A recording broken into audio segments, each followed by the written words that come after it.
बचपन का आलम ये है कि एक वाक़या फिर मुझे याद आ गया कि जब आप मुल्क शाम को तिजारत के लिए चले गए तो वहाँ का एक पादरी था, वो तौरेत को बड़ा जानकर था, आलिम था।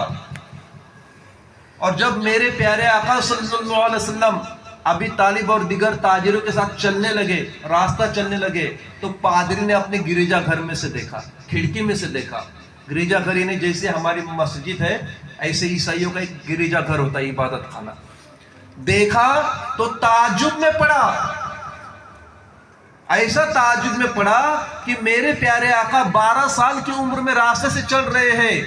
देखता है कि हुजूर सल्लल्लाहु अलैहि वसल्लम के सर पर जो है बादल साया किए हुए हैं। जैसे हुजूर चल रहे हैं बादल भी उनके साथ चल रहा है, बादल भी उनके साथ चल रहा है। पादरी समझ गया कि ये बच्चा कोई मामूली बच्चा नहीं है।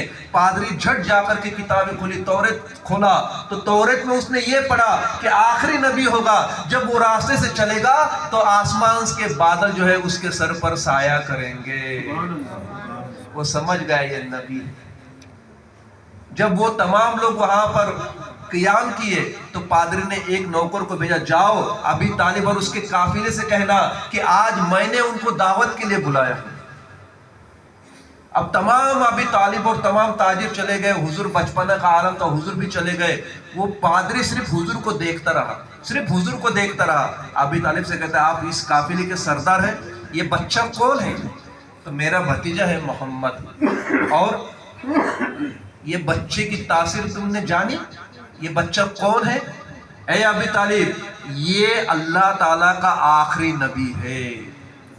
तो तूने कैसे पहचाना? मैंने तौरेत में पढ़ा कि जब ये चलते रहेंगे तो आबर इन पर साया किए रहेगा। और देखना अबी तालिब, इस बच्चे के पीठ के पीछे जो है मोहर नबूवत होगी। नबी की आखिरी निशानी है पीठ के पीछे मोहर नबूवत, एक निशान, अंडे जैसा एक निशान, मोहर नबूवत वहां पर है, काले जैसा। वो झंडे में कोई तभी देखा हमने, तो मोहर नबूवत होगी। और इसकी शान ये है नबी की, इसके आंखों में रहमत होगी, इसके आंखों में रहमत होगी। कोई कितना भी जुल्म करे ये रहमत की ही निगाह से देखेगा, ये निशानी है। और ऐ अबी तालिब, मैं तुमसे अर्ज करता हूँ कि इसके आगे न जाना, क्योंकि तो अभी मुल्क के शाम में नहीं पहुंचे थे, बुसरा शहर में पहुंचे थे।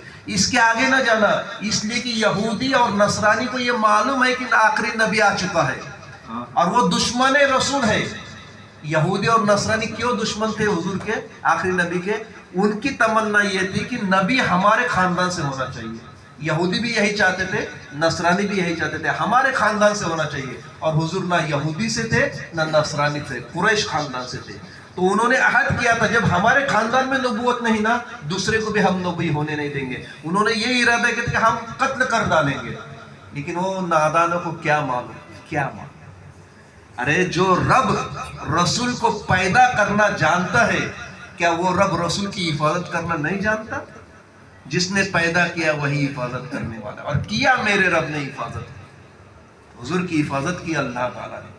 बहरहाल वो पादरी कहा कि यहाँ से आगे मत जाइए, वरना नसरानी और यहूदी बैठे हुए हैं इस बच्चे को कत्ल करने के लिए, आप चले जाइए। ये बच्चा बड़ा ही बरकत वाला है, रहमत वाला है, इस बच्चे को संभालिए, इस बच्चे को अच्छी देखभाल कीजिए, इसलिए कि इस बच्चे के जरिए से अल्लाह ताला जो है अपना आखिरी कलाम भी नाजिल फरमाएगा और इस बच्चे के हाथ पर कई लोग ईमान ले आएंगे। चुनांचे हुजूर सल्लल्लाहु